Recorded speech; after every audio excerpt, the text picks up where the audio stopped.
Baba ongcwele, Nkosi yethu Jesu, uNkulunkulu ophila, uNkulunkulu omuhle. Ekuseni siyabonga sibonga lonke. Akekho uNkulunkulu ongafaniswa nokunganiswa nawe. Siyabonga ke malosotho omuhle. Wena wedwa ongcwele udumo lonke likela kuwe. Egama laJesu siyathatha ukuduma. Egama leNkosi yethu Jesu ongcwele. Sicela usebenze kule ndawo. Tuwalisa le ndawo ongcwele egameni laJesu Kristu. Ngaphandle kwakho ongcwele asiyakwazi lutho. Izwi lakho uNkulunkulu lethu lisebenze kule ndawo egameni laJesu Kristu. Izwi lakho linamandla uNkulunkulu wethu ongcwele. Lisebenze abagulayo enyameni baphile, abakhathazekile emoyeni baphile Nkosi. Inhliziyo uNkulunkulu wethu egameni laJesu Kristu waseNazaretha. Izwi lakho linamandla uNkulunkulu wethu, linamandla liphakeme, uphakamisile ngaphezu kwegama lakho. Siyabonga uNkulunkulu wethu ongcwele egameni leNkosi yethu Jesu Kristu waseNazaretha. Amen. Cela sivule uFilipi chapter 2.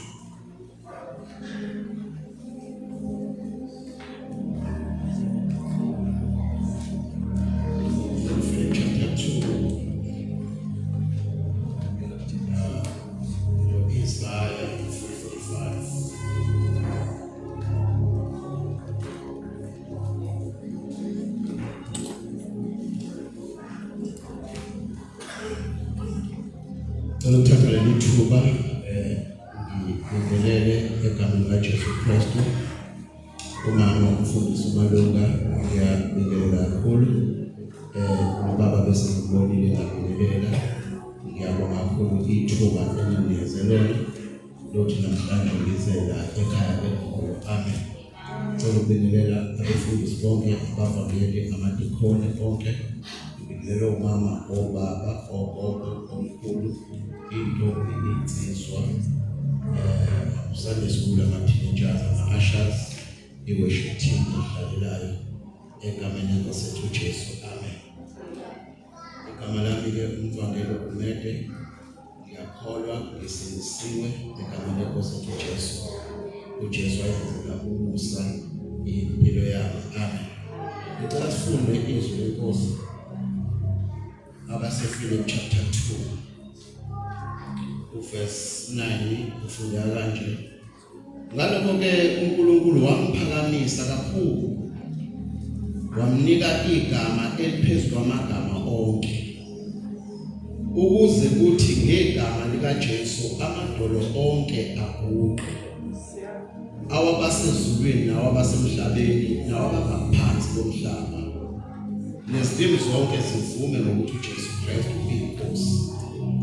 Kube inkazimulo kuNkulunkulu oyise. Amen. Cela sifunde u-Isaiah 55 verse 11. Liyakuba njalo izwi lami eliphuma emlonyeni wami, aliyakubuyela sekimi lingakafezi lokhu engikufunayo, liphumelele lokhu engikuthumele kubo. Amen. Siyambonga ke uNkulunkulu wazalwane egameni leNkosi yethu Jesu Kristu. Ngizokhuluma nje esihloko esithi phatha igama likaJesu. Ngizosho nje lawo mazwi ukuthi phatha igama likaJesu. Phatha igama likaJesu. Igama likaJesu kanye nezwi likaNkulunkulu into eyodwa. Uma uthi Jesu suke isho izwi likaNkulunkulu. Lapho uJohn echaza ethi eqaleni wayekhona uNkulunkulu, uNkulunkulu wayekulizwi, uNkulunkulu wayenguNkulunkulu. So suke echaza ukuthi uJesu nezwi into eyodwa. Uma uya kuGenesis uthola ukuthi uNkulunkulu kuGenesis uma ethi kade omnyama umoya ongcwele emuva uNkulunkulu omnyama lokho bese kuthi uNkulunkulu wathi okusho ukuthi kwakuNkulunkulu Baba bese kuba noNgcwele wayehla enyuka ngenkathi uNkulunkulu ethi kwakuJesu lo kwakuyizwi lakhe manje uNkulunkulu-ke uthembile izwi lakhe ngaphezu wakuphakamisa ngaphezu kwegama lakhe. Singathi ungaba umzalwane onezwi yonke into ungaba nomthandazo, umthandazo awuyilutho ngaphandle kwezwi ngoba umthandazo uvela ezwini ukuze sikwazi ukuthandaza sikwazi ngezwi, ukuze sikwazi ukunikela sikwazi ngezwi, ukuze sazi ukuthi udunyiswa kanjani sazi ngezwi. Manje kungabi umzalwane ongenalo izwi. Umzalwane ongenalo izwi okusho ukuthi uJesu awunalo. Ensimini yase-Edeni uNkulunkulu wadala ngo-Adamu no-Eva wababeka ensimini yase-Edeni. Uma ebabeka ensimini yase-Edeni uNkulunkulu wayesebanikeza izwi elithi bangadli emthini ophakathi nendawo. Wabanikeza izwi, wanikeza u-Adamu izwi ukuthi bangadli. Ngithephathi igama likaJesu. Bathi bangadli emthini ophakathi nendawo. Uma ethi bangadli wanikeza u-Adamu. Now, kumele u-Adamu leli zwi lithi-ke iBhayibheli ngineno uma ufunda izwi khona izinto izwi the more ufunda izwi nezinto elimbulayo kulo olifundayo kwabanye bangazazi lezo zinto ngenxa yokuthi the more uya ezwini ufana noJesu. Now listen lithi impawu kaKristu, umuntu ezwini uzagcwala impawu kaKristu. The more ufunda izwi, the more Jesu reveala ezambula. Isikhathi esiningi uJesu bezozambula ningaqabana nabanye abantu engekho kwi-level ngoba uJesu uzozambula ngezinto abanye abantu abangeke baze bayiqonde. uNkulunkulu kumuntu usebenza noma understanda ngokwe-level yakhe. uNkulunkulu uza kumuntu, meza kumuntu uza nge-level yakhe.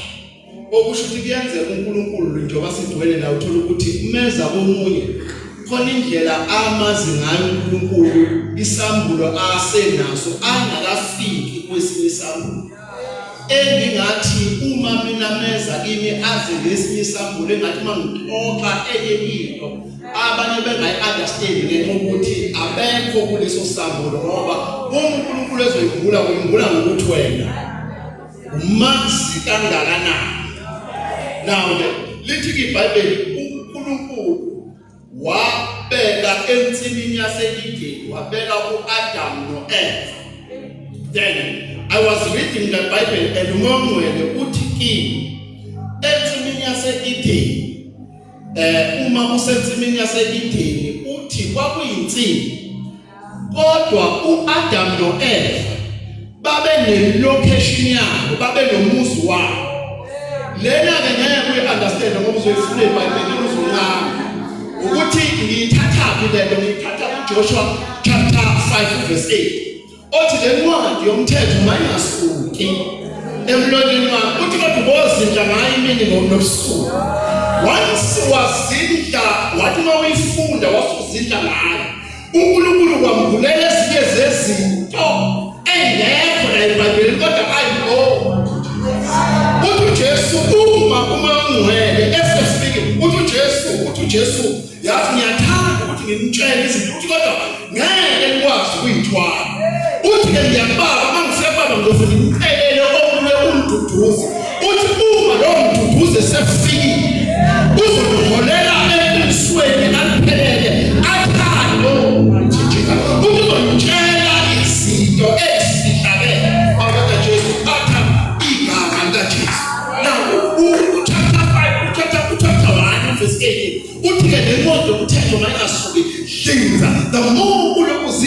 kodwa bafethu umnandi uhlala noJesu uwedwa. Usenalelo thuba lokuhlala noJesu uzidle naye khona izinto azoyiletha ngoba asifani. Uma ulele mina ngivuka ebusuku khona izinto engiyitholayo. There is a price okumele uyithole ukuze kube khona izinto ozohluka kwabanye abantu. Kune price yokuthi ungalali, kune price yokuthi uvuke ebusuku usumthamo ubambile kodwa because ufuna ukuhluka kwabanye you have to pay the price. Now mabehlela kulo muzi wami bahlala kulo muzi. Long time I was asking myself ukuthi wayebukho Adam makufika inyoka. Yafika kanjani inyoka uAdam ngeke lithi iBhayibheli ke uAdam wayengekho. Wafika inyoka yeza kowesifazane. Fika inyoka yeza kowesifazane. Then wamwele angithatha. Athi uAdam wayebi fasting for 40 days and 40 nights. Uma inyoka iwa uNkulunkulu kuwa inyoka kuwa uLucifer. Leyo ndawo mawuyicabanga kufanele ngabhalwe la kuGenesis. But ayikho kuGenesis. Leyo ndawo uthola uHezekiya nakuIsaya. Hayi ukuthi bayibona ukuthi uIsaya wazi umkhulu. uHezekiya wathi umkhulu wasezindla ngawo. Wamthatha uNkulunkulu wamisa kwelesithathu izulu. Wasembonisa lezi zinto wayesenza kwekhulumo. Ukuthi understand that ngisho yokusidla ngezwi. Uthi umpastor Paul nyamazi umuntu ekuphethe uJesu. Uthi lo muntu wathatha wayiswa kwelesithathu izulu. Uthi umpastor Paul akazi noma wayesenyameni noma wayengaphandle kwenyama. Yini eyenza umpastor Paul ukuthi wasidla ngezwi wazi uNkulunkulu wamkhipha. Ngisho lento in passing. Noma ungasidla ngezwi kuyifanele 3 days usidla ngezwi. uNkulunkulu angakuthatha akise la khona kwaqala khona ifamily yakini. Bese ekukhombisa ukuthi izinto zonakalaphi njengoba ungahambi kahle emndenini wakini. Then ufika emndenini wakini ufika leyo ndawo. Then you will be able to change the situation. Uma kodwa usuphumile. Oh my Jesus, kanama lento iyayenza yiniset. Now la besizithola 40 days and 40 nights engekho Adam ehambile. Wafika uSathane wafika inyoka. Yathi mayifika inyoka yafika kuEva. Yathi mayifika kuEva yasithi ushilo yini uNkulunkulu ukuthi ningayi. Lithi iBhayibheli yahamba inyoka. Lithi wasibuka isihlahla sinqanelekile ukuthi singadleka wasidla. Lithi mayesidla yabuya indoda ku40 days uAdam ku40 days and 40 nights kufast. Ngiyazi izokulimaza and ngiyazi ukuthi uyasula manje uyithatha lento ukuthi why 40 days and 40 nights kufasting ukuthi ngizidlele ngomngcwele wazi wangithatha. Ngoba uma uphonye hlupha ngoNkulunkulu, uma ufuna uNkulunkulu kuhlethe njalo kuphela ngoNkulunkulu nezinto ezifuna uyithola ngoNkulunkulu. Ngiyazi ukuthi ungaba out nalento ngisho wamthatha wambeka ensimini wathi message wafuna umyeni wakhe wasefika uNkulunkulu wathi uNkulunkulu Adam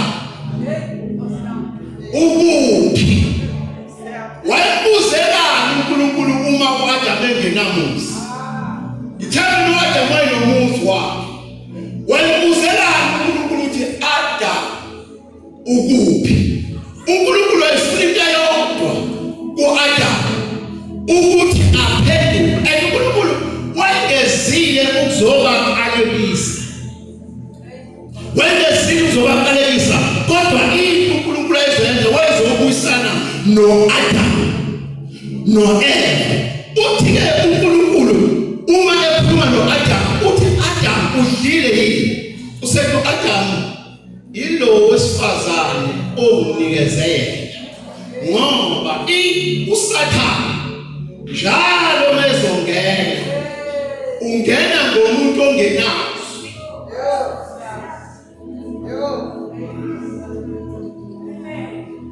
Ubotshe uma ibandla lizoprofeta, most of the time uSathane ungena kulo muntu ongenazo. Uma kukhona indaba ezoba khona, uSathane ungena ngalo muntu ongenazo. Bafa abantu ku-Adamu. Lithi-ke iBhayibheli uma ufuna kanibanga le ndaba ka-Adamu engikhuluma ingasuke engqondweni yakho, uyibambisise le ndaba ka-Adamu ukuthi u-Adamu were 40 days and 40 nights we fasting.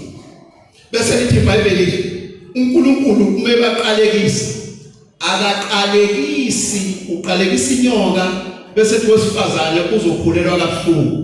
Ngenothi uAdamu wayazi izwi uNkulunkulu angamqalekisi, kodwa wayesethi kwaqalekisa umhlabathi instead of uAdamu. Now uma uya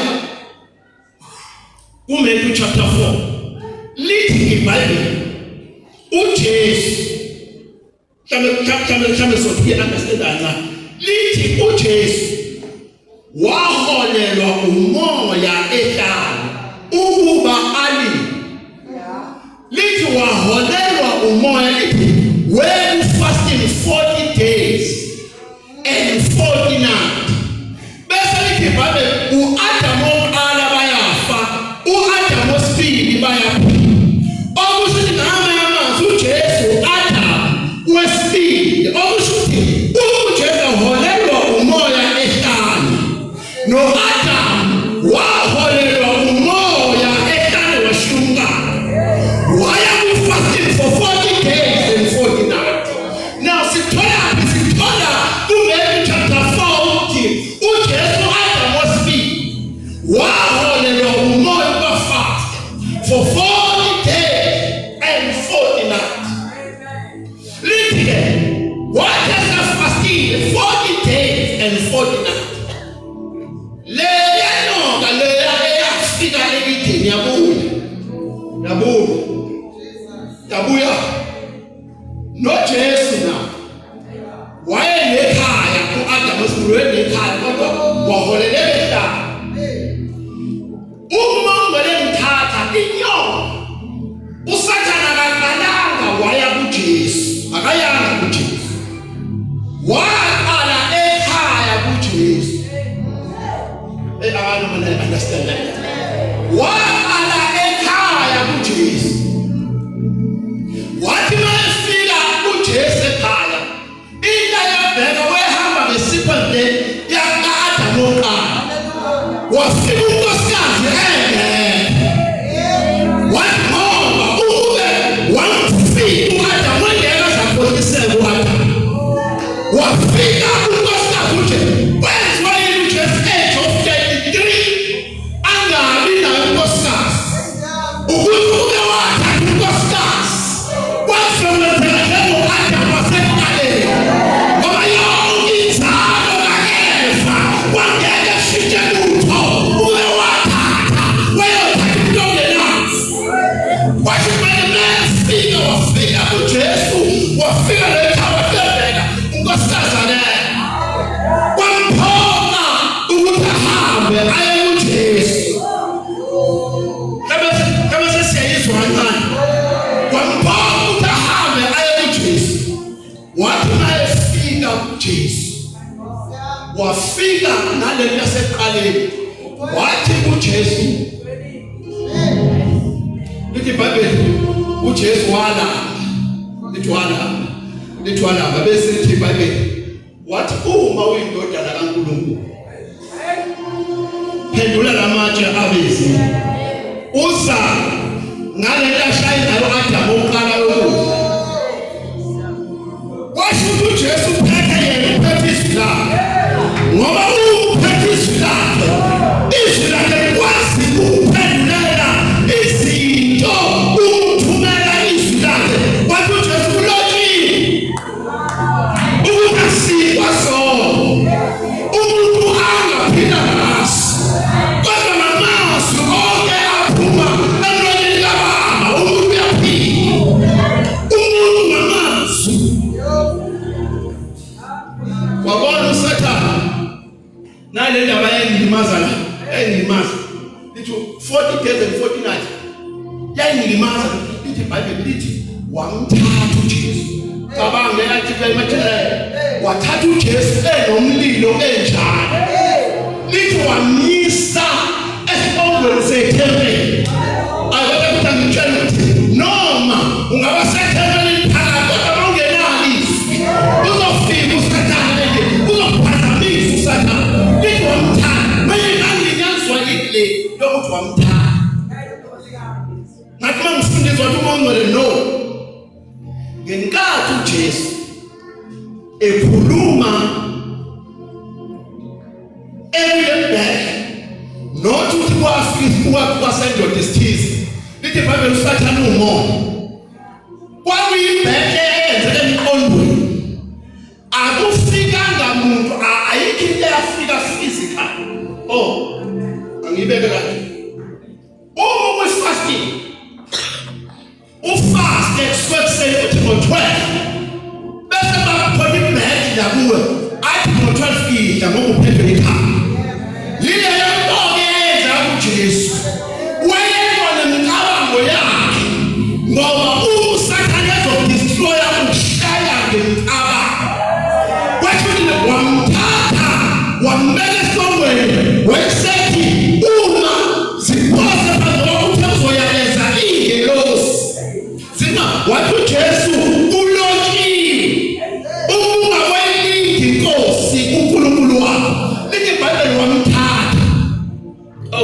kodwa leli gama lithi Jesu ndamandla lithi wamthatha wamyisa entabeni ephakeme noma ungaba sentabeni noma ungangena ku3 days noma ku7 days kodwa uSathane and futhi uSathane lezena amakhini noma ungamuwina lena namhlanje kodwa kusasa sifundele impilo kodwa insizwe yayihlanza kanjani indlela yakho ngokuqaphela okwezwi lenkosi wenziwa qaphela okwezwi lenkosi ayikho into eyohlula ukuqaphela izwi lenkosi lekamthatha wamisa umkhombisa imibuso yonke lithi mayekhombisa imibuso yonke bese lithi iBhayibheli wathi uSathane ungangikhonza ungikhothamele yonke leyandlela izoba ngeyakho wathi uJesu kulotshile ukuthi wokhonza inkosi uNkulunkulu wakho yena kuphela ake ngithi impasi kwakuzokwenza kanjani friend ibukele kwakuzokwenza kanjani ukuthi uJesu azivuze leyanto wakhothana uSathane kwakungeke amnikeze uSathane kanje kwakuzomela uJesu avaye kothwala qala umubona thina sishintsha namhlanje sikade sikhona bese siyathwala ukuthi uSathane akasibongisanga ukuthwala kodwa usibonisa imibuso kanti emva kwemibuso awuzoyithola kanjani kuzoba khona ukuthwala manje mawangena ekuthwaleni akube kusaphumela sibongake igama elinamandla kaJesu bese lithi iBhayibheli ngenxa yalokho uNkulunkulu waphakamisa leli gama wanikeza igama engaphezulu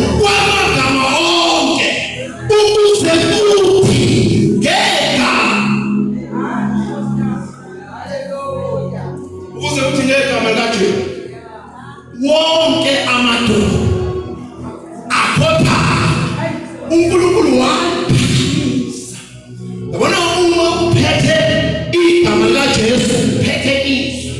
Uma uphethe igama likaJesu likwaphakamisa wanikeza igama literally umusho in the mention of the name Jesus. Uma uphethe leli gama likwazi ukuvula iminyango ethiwa ayisibeke. Leli gama likaJesu likwazi ukwenza izinto ethiwa azenzeke. Ithi iBhayibheli ayikho insindiso ngomunye, alikho igama elinikezile ebantwini abantu abayosinda ngalo. Understand ukuthi uNkulunkulu uthatha leli gama wanikeza igama elingaphezulu, wathi mayiqeda ukulithatha leli gama walinikeza ebantwini elikaJesu, wanikeza ebantwini ukuthi abantu basebenzise leli gama elinamandla kaJesu. Uphethe leli gama, uma umuntu eyahlangana negama lithi wahlangana nosifazane owayazi amadoda, kodwa ngingokwahlangana negama, igama lamenza ukuthi waba womunye womuntu ohlonishwayo. Leli gama uphethe leli gama linamandla okushintsha isimilo sakho, linamandla okushintsha impilo yakho, linamandla aphakabelelayo. Phatha igama likaJesu indlela yonke. Athi ngoba liyakududuza njalo emphekweni. Leli gama likwazi ukuthi usemphekweni, likwazi ukuthi likududuze. Uthi ulambile abantu bengaboni ulambile, kodwa noma unaleli gama elithi Jesu likwazi ukuthi leli gama likududuze. Igama leli lithi mawushayela ey'nqoleni likwazi ukuthi abantu bengazi ukuthi ushayelile, kodwa leli gama linamandla. Athi bethuleka emhlabeni, athi liyigugu, athi linamandla, athi abangcwele basendulo, athi leli gama balithatha, athi balethe udondolo lwabo longoba zonke izimpi. Lukhona udondolo ongathi noluphethe lungobe zonke izimpi. Umphethe leli gama, umphethe leli gama, umphethe leli gama linamandla, linamandla. The name Jesus, the name Jesus, the name Jesus, the name Jesus. Waliphakamisa wanikeza igama, waligama nalo engabazalwane. Akhathalele ukuthi usudala isithandazana, kodwa khuleka ubize the name Jesus. The name Jesus linamandla. There is power in His name, Jesus.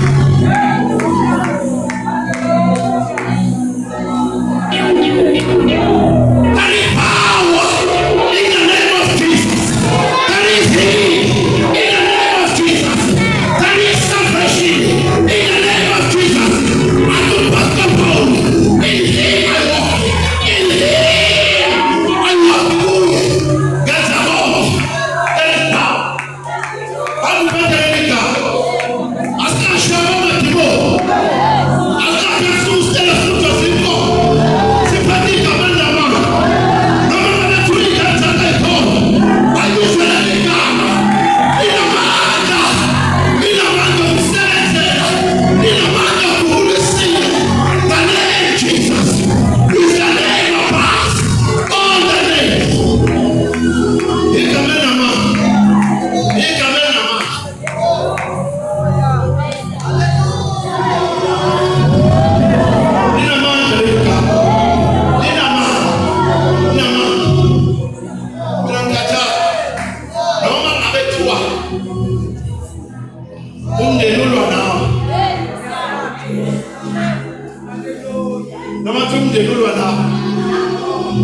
Atajabelela. Sewakile this way. Atuyo mkuu.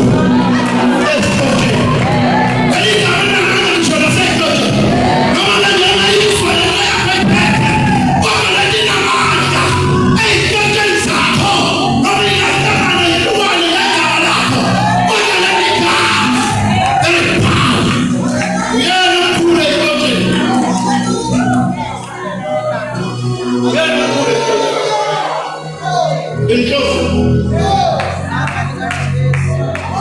Entonces, hazme promesa, me prometo, a ti te voy a dar el prometo, allá voy a seguir, lo que tú me le gusta, ni la festa, vamos a más, una de la cámara, una de la la java ya la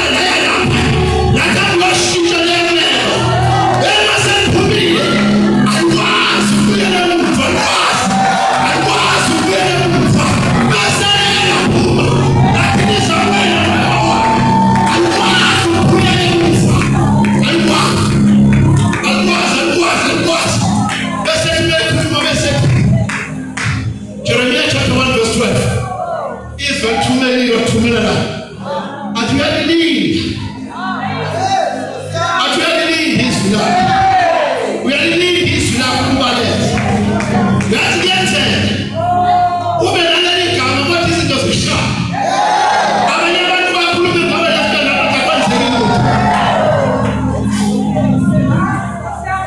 what is love? We had need.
Bayaqasha left right uqashe uyaqabelela uyafasta wenza yonke into. Umuntu uzenza lezi zinto kube ngathi lawenza khona wasi. Kanti ukuthi usekhipha izwi lakho. Ukuthi akufani nabanye. Manje into ezithi singadileyini. Adelay. Lithi iBhayibheli babeka uhambo 11 days. Ukuya Kenya. Bathi uNkulunkulu wabadeleyisa. Ngento yayinkulu into eyayibona. Hayinkulu into eyayibona. Babadela balunge ukuhamba for 11 days. Ngoba babezodelela bangamazi uNkulunkulu. Manje uma usakhala indini endleleni lifana hlangana ngoba kuyona le eliphethe. Lihlangana namakebuke. Bese uNkulunkulu esibasha inkani. Akalele namakebuke. UNkulunkulu alilelizwe. Alilibele. Kodwa lihleleka amakebuke. Sometimes kuyenzeka malisa kuwe. Lithi qeda amakebuke lihlangana namadwa.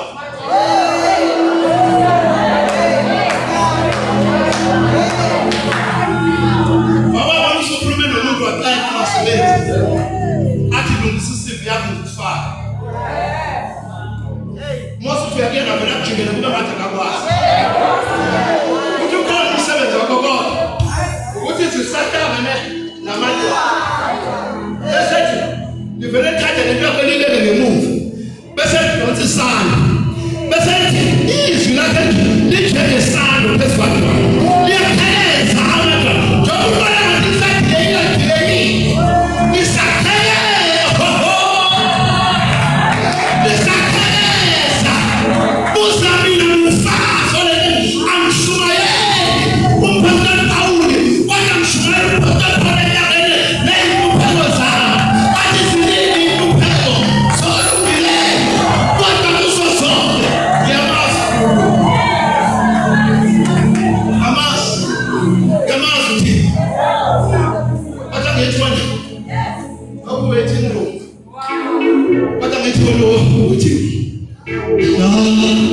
Lungasu ibuye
usathana untshontsha umthandazo. Khona sekonzo ikhona umthandazo wantshontsha ngoba umthandazo udlala 50% yalento ezayo. The more umthandazo the more ubalula kuhlela nje ngamakebuke. Manje usathane wantshontsha umthandazo. Yazi sukulala ungathanda ungathandazanga. Usuke uvuka ungathandazanga. Akuvusa uNkulunkulu ebusuku. Akuvuse ngoba uPhiso umkhaya uqede ubanjwe umkhaya. Kanti uNkulunkulu futhi wonke umkhaya uzobona ke. Ukhona yabona. Oyabona. Yathandazwe. Umlindi into futhi umthandazo. Uyavuma noma mvumi. Yala emthandazo. Bible kwaba khona indlala. Abakhona indlala kaIsrael. Abakhona indlala. Abakhona indlala. Ithi into kaNkulunkulu. Kumele ayithe ukuthi uObadiah hamba uthola uAhabi. Uthi unemvula ezayo. Ungayibona faith. Bathi uthola uAhabi uthi unemvula ezayo. Ithi into kaNkulunkulu yasuka la ikhona. Into yosibahlwa ukusuka endibhekweni. Into esiza abazalwane ukusuka endabeni. Into yasuka yayentabeni. Entabeni ephakeme wathi kanye uthatha 3 days fasting, 3 fasting. God angifunela ukuthi ngifuna ukuba nawe. Wathi nami ngithatha ifasting. Each and every day uyayo. Each and every day wabazalwane ukuthi inkinga ubona ukuthi mawushumayela kuyashumayeleka noma ungazenzanga kaNkulunkulu. Kanti uNkulunkulu ukuze kushumayele hayi ngoba ebheke wena kodwa ubheke laba abahlezi phansi. Yabona uNkulunkulu uma ethi Moses hamba ukhuluma edwaleni wasuka lishaya amanzi aphume phambene nomyalo kaNkulunkulu. It's not about Moses. Kwakuthi kuphuza abantwana. Ungacabanga ukuthi umushumayele noma uhlabelele noma wenza lokwenza uqala ukuthi uma ukwenza kwenzeke usufikile kuyo. Sathi ngiyobela entabeni. Lithi indoda kaNkulunkulu yanyukela entabeni. Lithi uma inyukela entabeni yafaka ikhanda layo ngaphansi kwamathanga yathanda. Yathi uma ithanda nesithethe inyama. Hambe ngasekwakhe. Mofika ngasekwakhe ukuthi ubona yahamba incebe yabuya. Yathi mayifika indelo yesibili ke naye ngithanda umprofeti akayeki ukuthanda noma ireport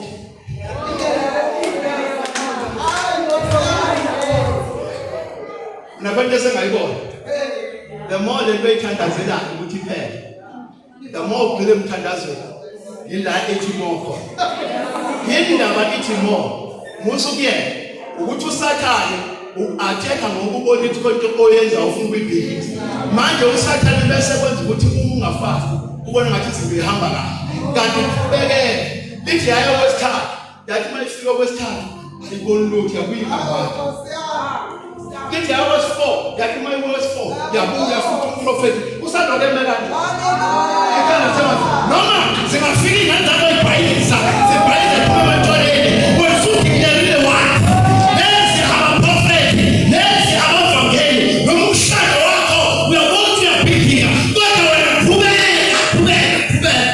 qhubeka wenze wesi5 wathi mesifika kwesi5 wacabanga umprofeti mhlawumbe khona ezokwenzeka ngoba ngifaka inamba kaGrace wacabanga khona ezokwenzeka kwenzeka lutho wabuya kwesi6 wathi manje kwesi6 bazalwane uyalinga umthandazo umthandazo uletha izinto kodwa bazalwane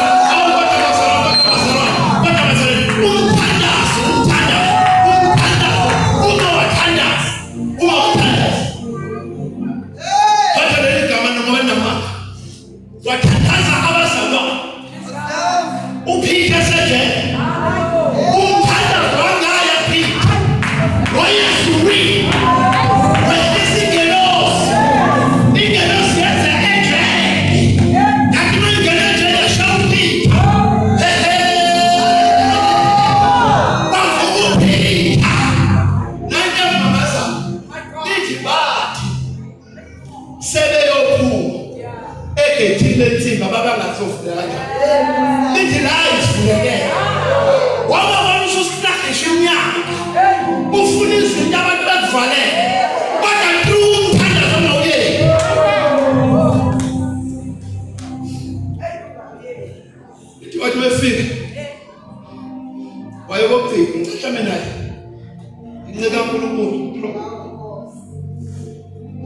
Ingeke isikhathele.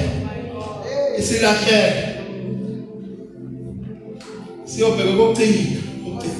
Ukuthi uthamba basebe. Uthamba basebe. Yabuya inyeka kakhulu. Buya. Jesus. Wababona. Kwenza izinto uthi kanti wena uNkulunkulu nje. Ungakwazi ukuthi wena uNkulunkulu kanti. Uthi kanti wena uNkulunkulu kanti ubaba. Lokho moya lolwandle ngiyabona. Yathi mayibuli incela uNkulunkulu, yathi mayibuli incela uNkulunkulu. Yabuya incela Abuya incela Yabuya report. Only report ozobuya nayo. Bese mthandazo. Only report ozobuya. Yabuya uNkulunkulu. Ethi noma ifu.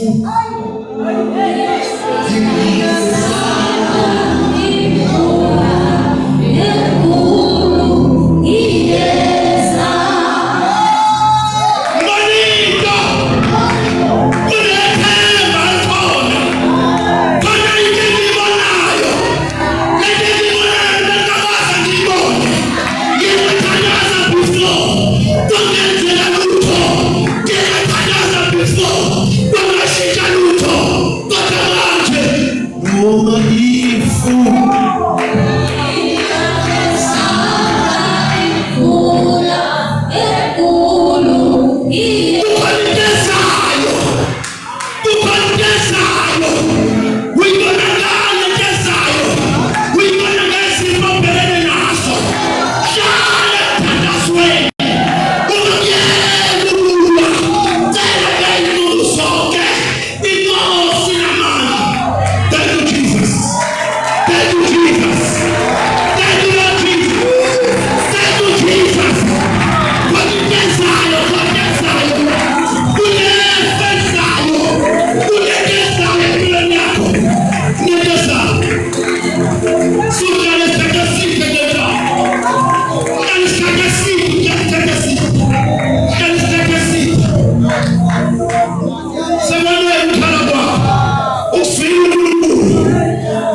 sikhona sinomalumba ngomzala baba bathi inamba zethu yasazi yonke into efuna uzoyithola ngoba manela lelo lizwi uhamba nalelo lizwi kanti ngoba amazwi adlulayo konke kunamazwi ayokusiza ngoba amazwi umuntu ushonana umuntu ufanele ube wena ofonanayo uyasazi isimo sakhe yini kufanele kuze nina ofonayo ubona wahambelela lezo zinto kanti ukukala isitothe lakhe libani likhona ithemba phakika manje Jesu phakika manje Jesu phakika yes obona ngisho ndoda yasengena wasaphatha ngene wasaphatha manje uyamuka kusidisa ukuthi wonke umuntu ohlangana nathi umshumayela wonke umuntu ohlangana nathi umshumayela wathi nani nokhuluma ngegama lika Jesu wathi nani uthi nami sisifunisa siswami ithi yashaya uthi ngiyababa bantwana uthi wathethele igama ebabafela bonke abaphila ukusabaphila bangabesaphila bona baphila wathi nani wena siwa esela kindaki uthi misamala phelele wathi nani liphika phakika manga Jesu awone into Jesu ayifuna ikhona imvulo kuwo ngoba mahambe efonini yakho mofike efonini yakho udelete into ku-status uveke ufake mabe kuvuke sobhala caption khona imvulo kuwo ngizivule kuwo lesa